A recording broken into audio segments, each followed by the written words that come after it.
Genuine self-esteem is what we feel about ourselves when everything is not all right. When you're ugly and having a bad time, are you determined to be hot and have fun again? Yes or no? Hello, angels, baddies, and bitches. Welcome back to my channel. I'm Amber Akilla. We're in the business of being hot and having fun, cute, chaotic, and critical thinking.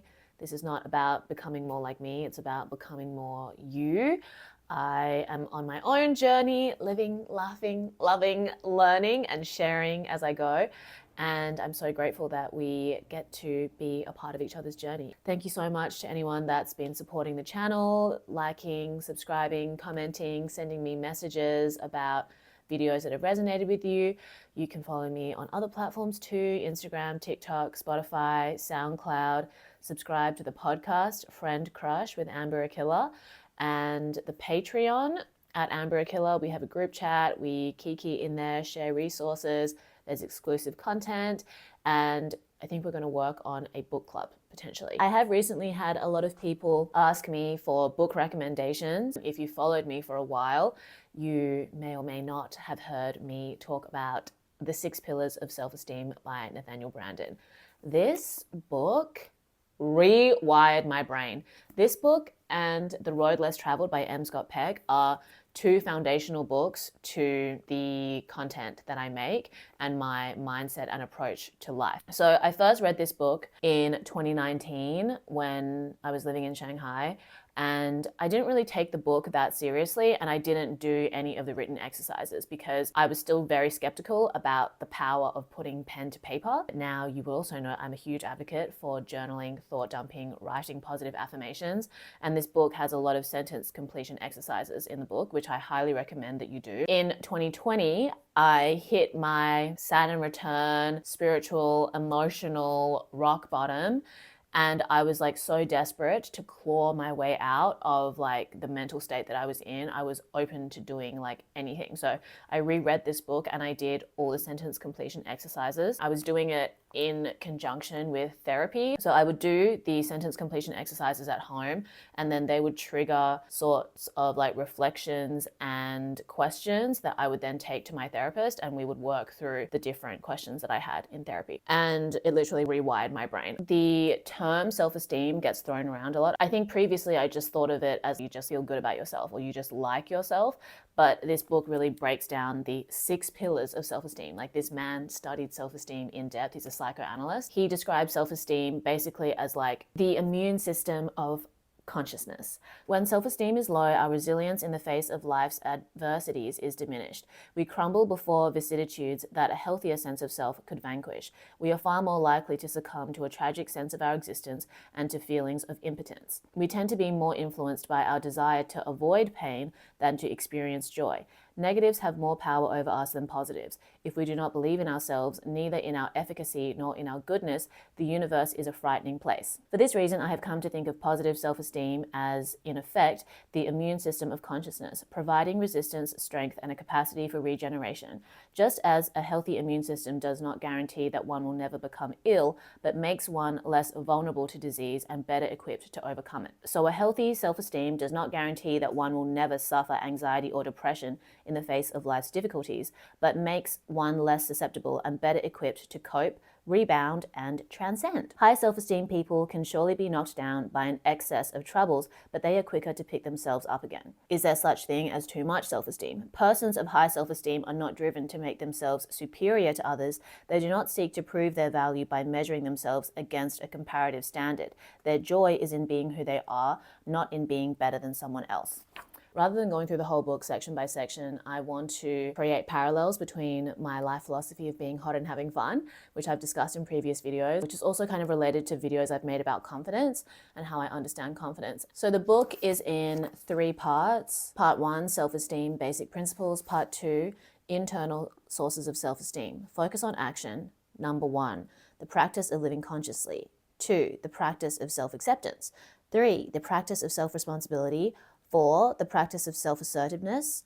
5, the practice of living purposefully. 6, the practice of personal integrity, the philosophy of self-esteem. Part 3, external influences, self and others, nurturing a child's self-esteem, self-esteem in the schools, self-esteem and work, self-esteem and psychotherapy, self-esteem and culture. Conclusion, the 7th pillar of self-esteem, which alludes to love and courage, which kind of carries into The Road Less Traveled by M. Scott Peck, which is why I think these two books are great when read together.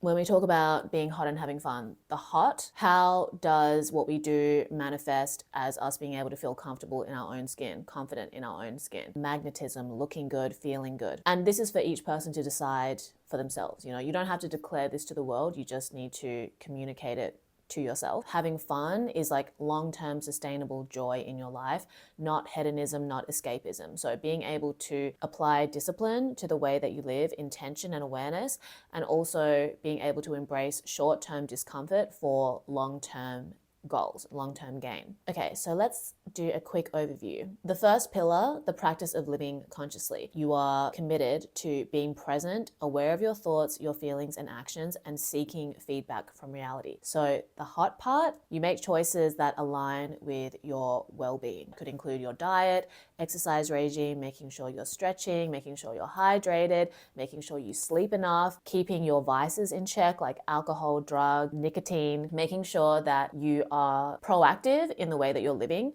rather than just living in autopilot, okay? A lot of the times we might get into the habit of just doing a routine, going to work, hanging out with people we don't like that much, you're not living consciously, and then you start to develop this malaise and distaste for the way that you're living. You are in a habit of over-consuming online content that might be rage bait, that might be dysregulating you, and you're not aware of the way that you are living. Fun part, you want to be engaged with life. You want to notice moments of joy, practice gratitude. Okay, I just finished my 30-day no hating challenge. Every time you want to be a hater for no reason, to your own detriment, start listing 2 things that you're grateful for. Pursuing goals becomes something that you can be engaged with and you're in the experience, embracing the journey, not just fixated on the outcome. Pillar number 2, the practice of self-acceptance. This is owning all parts of yourself, your thoughts, your feelings, your actions, without denial or disowning. So I talk about diffusing your awareness, being able to see your emotions, your thoughts as neutral. Reality is neutral and everyone is projecting their own values, beliefs onto reality and onto what's happening. It's not what's happening to you, it's how you respond to what's happening to you that determines your outcomes, determines your character. So I'm not saying that you don't have a moral framework that you live by, but sometimes you do need to be able to suspend the moral framework, suspend your ego, and learn to integrate the parts of yourself that you might usually deny and you might be subconsciously projecting onto other people. Being able to become aware of your thoughts and your feelings in a way that is curious rather than judgmental, self-compassionate, is going to allow you to be more intentional in the way that you respond. Being able to accept all these contradictory parts of yourself is going to help you to figure out what it is that makes you feel like you're being hot and having fun, and then also be more supportive of other people around you and to have more grace for people and the contradictions that exist within them. So this involves being able to embrace your past self, okay? Embrace that sometimes you cringe at your past self. There are things that you've done that you're not proud of. There are parts of yourself that you find embarrassing, but being able to just reintegrate that into your self-concept and appreciate how all these different versions of you have brought you to where you are now. And if you don't want to be that version of you again, you don't want to be embarrassed in that way again, you can find something new to be embarrassed about moving forward. You know what I mean? I've talked about cringe, microdosing risk in previous videos. So that's the hot part, the fun part. It allows you to free up your mental energy on judgment and self-criticism. This energy can then be redirected towards being creative, to seeking connection, to enjoying your life. You only have a certain amount of willpower. You could spend that on being judgmental, on cringing, being jealous or envious, seeking control in situations that you don't have control, or you could reclaim that energy and then channel it in a positive way towards being hot and having fun. Pillar number 3, the practice of self-responsibility. So recognizing that you are the author of your choices and your life, no one is coming to save you. This is a tough pill to swallow. I think this is something that a lot of people struggle with because it's like, okay, if I don't have anyone to blame, if I can't blame my trauma or my parents or this person that fucked me over or my ex, then I have to take responsibility. And if I take responsibility and something goes wrong, I don't have anyone to blame. But there is so much freedom in being able to do that and being able to have a sense of humor about it too, you know? That's how I think getting over cringe is really important. Do it for the plot. And when you're doing it for the plot, then you can assess things from a neutral point of view. You're like, okay, this is what happened. Not really what I wanted. How can I adjust and learn and grow and evolve from this, rather than get stuck in, I fucked it up, I'm a bad person, they're a bad person, and I need justice and I need revenge, blah, blah, blah, blah. Like, those feelings are all normal, but I don't think you need to be caught up in that spiral when you can redirect your thoughts, redirect your energy towards finding solutions, towards taking responsibility for your role in something. It doesn't mean that it's your fault. It just means that you can understand what went wrong, any blind spots that you had. Just because you're a victim doesn't mean there isn't things that you can learn from your experience. You know what I mean? That's how you go from victim to survivor. So the hot part, now you are in charge of your own life. Okay, you get to decide what's happening. This is a dictatorship. I am the dictator, and this is what we're doing, and this is how we're going to get there. You start blaming other people, and then you start figuring out how you can build the version of you that you want to be, that you know you deserve to be, regardless of what you've experienced in the past, regardless of the challenges or the setbacks that you've experienced. The fact that you can even imagine what you want to be is proof that it can exist in some way. So that's the hot part. The fun part, you're pursuing your goals in a way that becomes like a fun and exciting challenge, rather than something that becomes overwhelming and burdensome. Pillar number 4, the practice of self-assertiveness. Being able to honor your wants, needs, and your values, and being willing to stand up for them appropriately. Okay, so basically having healthy boundaries. The hot part is saying no with grace and communicating your standards clearly, because this is how you command respect. Okay, you don't demand other people do a certain thing in order to be respected. People expect or want something from you, and then you take a step forward or you can take a step back. And it doesn't mean you have to tell people off and say, well, I'm going to agree to this because this is the boundary and you have to do this and this and this. I think that setting boundaries is more of an internal process, and then how it's communicated still needs to be done with a bit of tact. Okay, so for example, someone is asking me to go to a party. I don't want to go to the party. I don't want to be out past 10 p.m. I can say, thank you so much for the invite. I'm not going to be available, but let's hang out next time. Okay, I don't have to say, I'm sorry, I don't go out after 10 p.m. So please don't request me after 10 p.m. Like,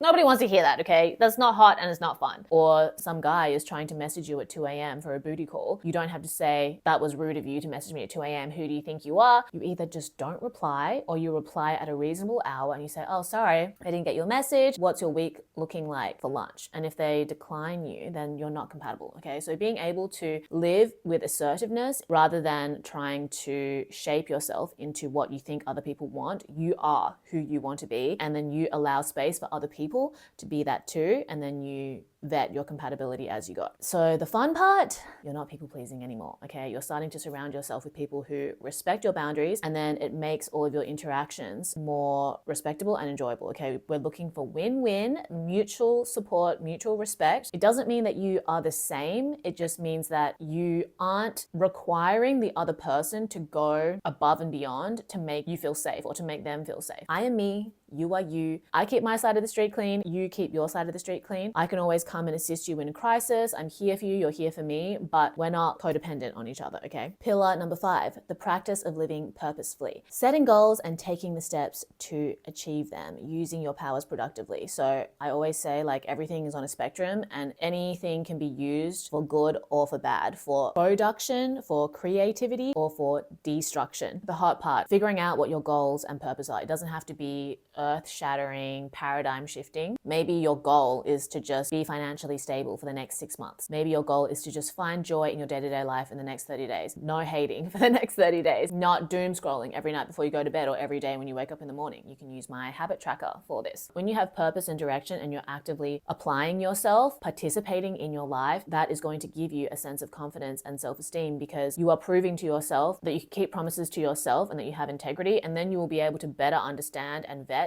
who else has integrity that's compatible with your integrity and who doesn't. The fun part, you are creating a system for feeling good. The pursuit is enjoyable, and when you're aligned with your purpose, you can experience the joy of improving at something, okay? So for example, I always talk about getting a hobby. One of my hobbies right now is going to pole dance, and my goal is to just go to pole dance consistently and to improve as a result of going consistently. And I enjoy that process. You know, I get bruised up, my muscles are sore, but the pursuit of it and being able to see and feel the way that I'm improving is already fun for me. Okay. It's not that I have anything to prove to anyone. It's literally just something that I do for me. And then I can share whatever stage I'm at on my Instagram story, and maybe it inspires people to do the same, whether that's in pole dance or for a different hobby. The sixth pillar, the practice of personal integrity. So this is aligning your behaviors with your stated values. Walk it like you talk it, okay? Actions speak louder than words. Having integrity is congruence between what you say you care about and what you actually do. And when you start doing this, it becomes clear to you how many people are really walking it like they talk it or not, okay? There's a lot of yappa all the time, but what are people actually doing? And I think that something that will help you with this, which seems unrelated, is either spending less time on social media or becoming a social media content creator if you're not already, because the process of creating content and the experience of watching content is completely different. And I think when you haven't had experience creating content, you don't realize that the internet is not real, okay? It's illusions. And that's not a bad thing.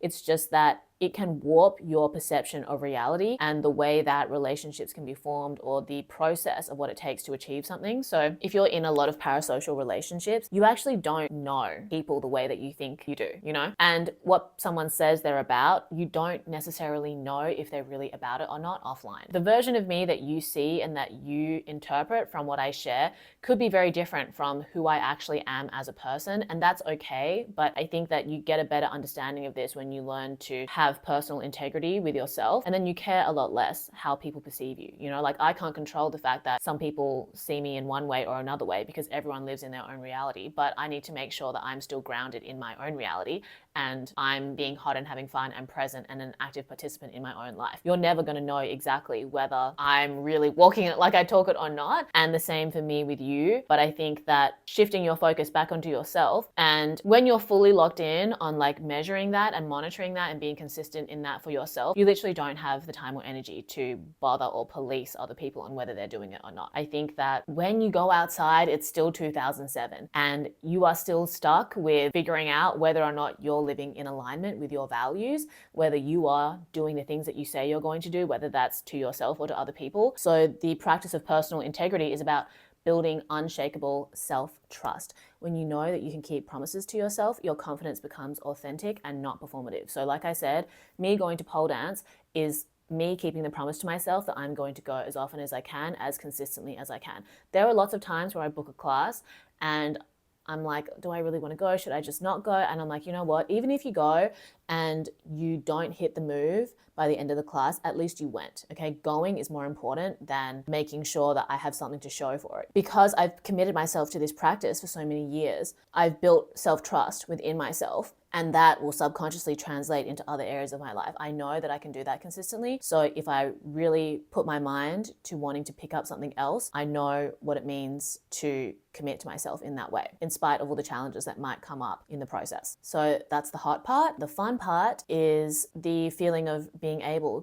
to live in alignment. There isn't a cognitive dissonance between who you are and who you wish you were, or who you are and who you said you were, what you promised and what you actually do, okay? You're always trying to close this gap. And I think you have moments of like peace and contentment, but you know, the goalpost is always shifting. You're always going to want something different, or your standards and your perception will change, and being able to strive to keep that gap as close as possible, but also in a way that's like interesting and dynamic, you know, hot and having fun, as I like to say. So you can live in contentment. You know, it's not about being in ecstasy all the time. It's I am okay. If you are okay at least like 80% of the time and 20% of the time there's chaos, then that's better than 20% you're okay and 80% chaos, right? So you can relax, you can enjoy your success because you know that you earned it honestly, okay? Focus on you being able to live in a way where you have full ownership and agency over the things that you achieve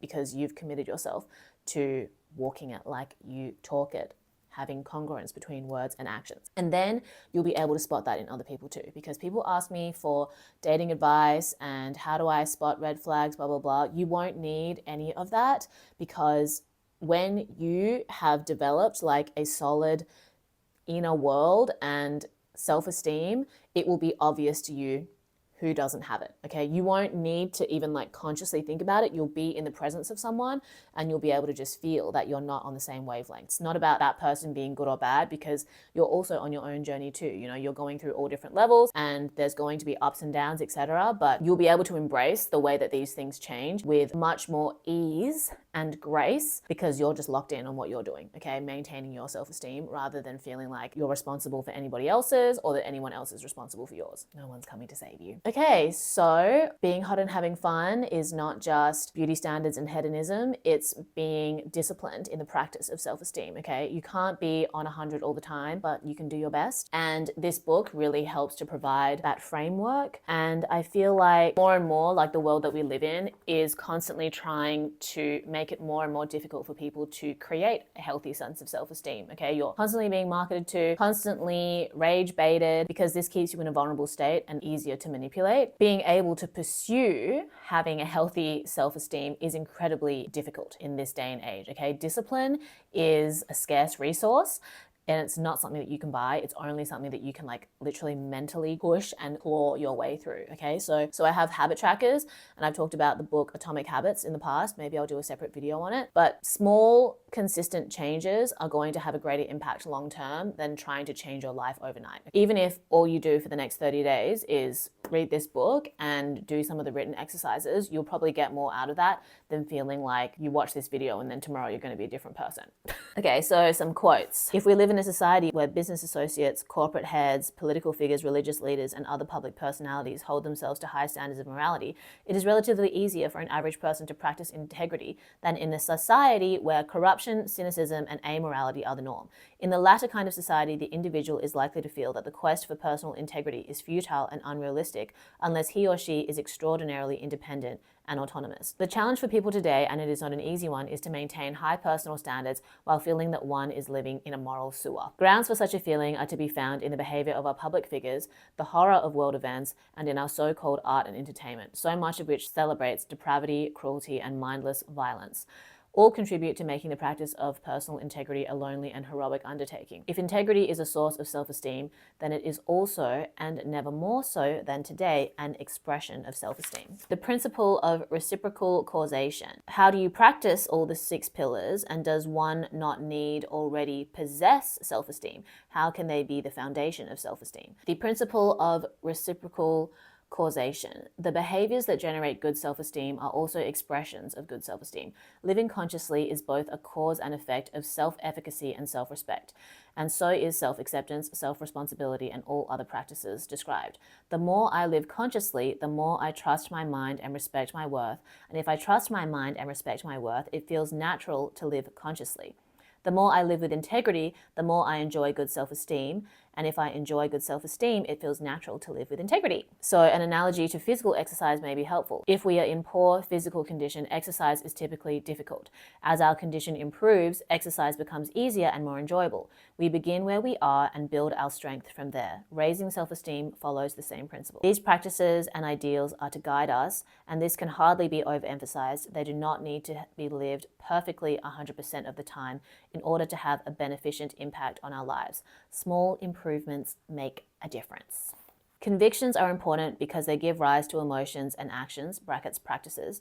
They are a crucial factor in the development of an individual's self-esteem. What people think, what they believe, what they tell themselves influences what they feel and what they do. In turn, they experience what they feel and do as having meaning for who they are. So no other individual or group has the power to determine how I will think and feel about myself. As I like to say, your opinion of yourself is more important than anyone else's opinion of you, and you need to always set aside time to reconnect with that part of yourself, because otherwise, people are going to define that and decide that for you without you even realizing. That's why I always talk about hot girl habits. You need to set time aside. Genuine self-esteem is what we feel about ourselves when everything is not all right. When you're ugly and having a bad time, are you determined to be hot and have fun again? Yes or no? But yeah.